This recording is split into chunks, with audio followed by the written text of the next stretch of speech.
Salam Pancasila dan salam penegakan hukum. Sahabat Rumah Pancasila, kami melihat dan mendengar berita yang viral di Twitter ya, terutama itu mengenai adanya pelecehan seksual yang dilakukan di suatu universitas. Ada 2 oknum mahasiswa yang kronologinya itu mengajak suatu mahasiswi di toilet yang sepi.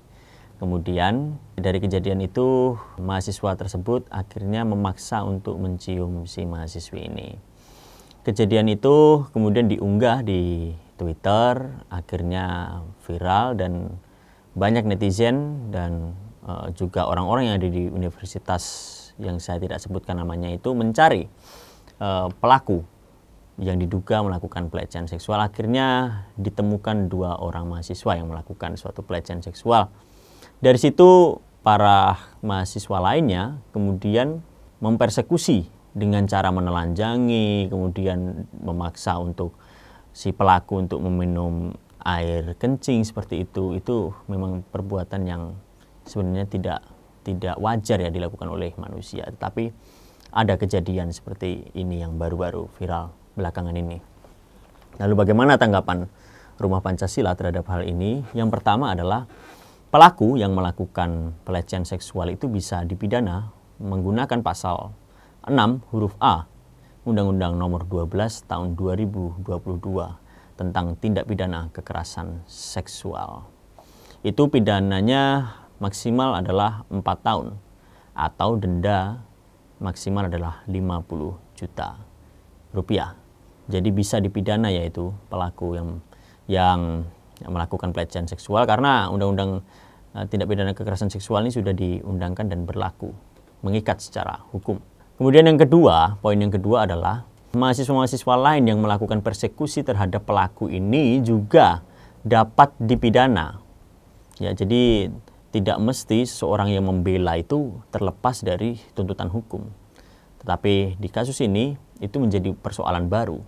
Ketika mahasiswa lain mempersekusi pelaku itu dapat dipidana menggunakan pasal 351 tentang penganiayaan dan atau menggunakan pasal 170 ayat 1 menggunakan tenaga secara bersama-sama untuk melakukan suatu pengeroyokan atau persekusi tertentu.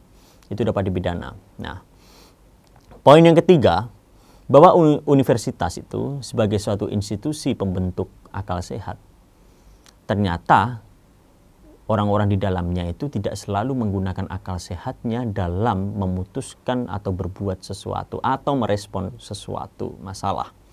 Jadi bukan dengan sendirinya universitas sebagai institusi itu melahirkan orang yang juga menggunakan akal sehat. Tidak dengan sendirinya. Pun demikian, tidak dengan sendirinya ketika undang-undang tindak pidana kekerasan seksual itu diundangkan dan berlaku untuk umum, tidak dengan sendirinya akan mengurangi kasus pelecehan seksual maupun kekerasan seksual secara signifikan. Jadi kita harus menolak yang namanya paham naturalisme, yaitu suatu paham di mana proses sosial itu akan mengikuti alam, mengikuti arus alam. Jadi tidak dengan sendirinya semua proses sosial itu akan mengikuti alam, tidak begitu. Tidak dengan sendirinya misalnya Indonesia melakukan reformasi maka demokrasi akan berjalan dengan lancar. Tidak begitu. Semua butuh yang namanya kerja keras dan effort yang luar biasa untuk mewujudkan sesuatu. Dalam hal untuk mengurangi kasus pelecehan seksual dan kekerasan seksual itu menggunakan usaha yang luar biasa. Tidak hanya proses berjalan alam atau proses berjalan sosial begitu saja. Tidak seperti itu. Jadi kita harus menolak paham naturalisme dalam hal ini. Kemudian yang keempat, poin yang keempat, bahwa penyelesaian secara hukum itu penyelesaian yang bermartabat ketika dilakukan dengan penegakan hukum yang ideal. Nah, dalam kasus ini ya, ketika kita tidak menggunakan penyelesaian secara hukum, maka akan melahirkan kultur barbar yang itu justru dilahirkan juga di universitas-universitas. Tidak hanya di luar universitas, masyarakat biasa, tetapi juga oleh mahasiswa yang di sana padahal selalu mengkonsumsi namanya pengetahuan, ilmu pengetahuan, dan pendidikan. Nah, jadi penyelesaian secara hukum itu membuat kita lebih menyelesaikan persoalan secara lebih elegan. tidak menggunakan cara-cara yang barbar.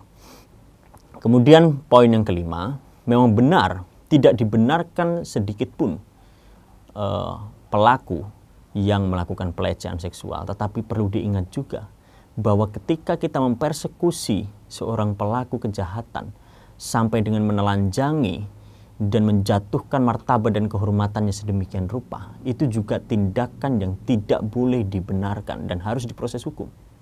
Karena negara Indonesia kita sudah komitmen bersama-sama dalam Undang-Undang Dasar maupun Konstitusi, itu sudah mengatur bahwa negara kita adalah negara hukum. Jadi penyelesaiannya juga harus bermartabat sesuai dengan prosedur hukum yang berlaku di Indonesia.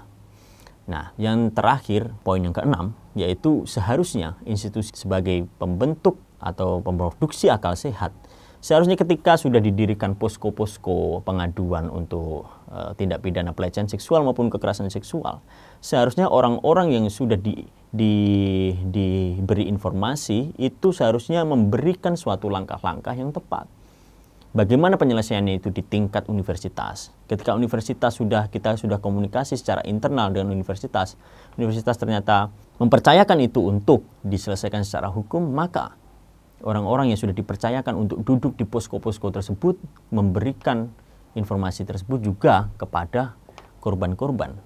Nah, akhirnya apa? Korban ini juga berani untuk mengadukan atau memprosesnya secara hukum. Jangan kemudian orang-orang yang duduk di posko ini malah justru mengambil langkah sendiri, justru juga membuat nama universitas menjadi tercoreng.